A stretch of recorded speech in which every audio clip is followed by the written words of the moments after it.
যে আলু দিয়ে মিজানের হোটেল তো আজকে ভাঙিয়ে ফেলাইছে, মিজান জেলখানায়।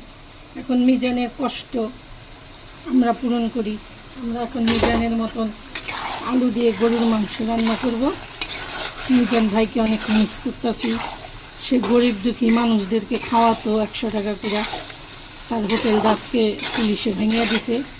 তার অপরাধ, সে পুলিশের মুখে গরম পানি ফিক্কা মারছে নাকি ঠান্ডা পানি, এই কারণে। সে মূর্খ মানুষ, ভুল করে ফেলাইছে। আমি সরকারের কাছে অনুরোধ করি তারা ক্ষমা করে দেখ, তার একটা সুযোগ দিক, তাই না? আর দেখেন গ্যাস নেই,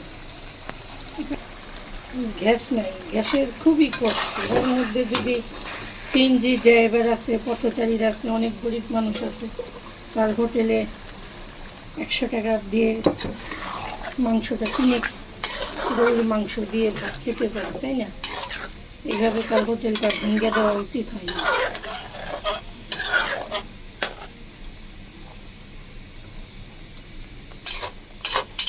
আজকের মাংসটা একটু ঝালি ঝালি হবে, মানে একটু ঝাল ঝাল হবে।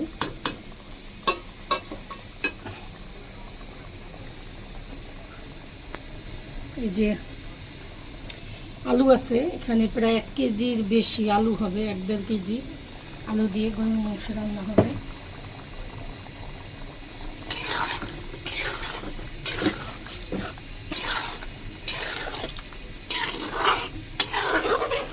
শুনেন, আমরা গরিব মানুষের যে কোনো জিনিস নষ্ট করতে পারি। একটা বড়লোক মানুষ একটা হোটেলে কত অন্যায় করে, খাবারে ভেজাল দেয়, কত কিছু করে, বলে রং মিশায়।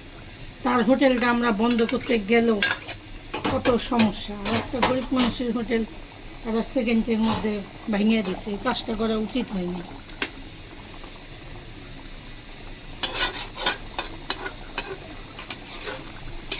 কাজটা করা কখনোই উচিত হয়নি সরকারের। আমি সরকারের কাছে অনুরোধ করি, সে ভুল করলে তারে মাফ করে দেন, ক্ষমা করে দেন, তার হোটেলটা চালানোর মতন একটা ব্যবস্থা করে দেন, যেন আমাদের মতন মধ্যবিত্তরা, গরিবরা যেন একটু খেতে পারে।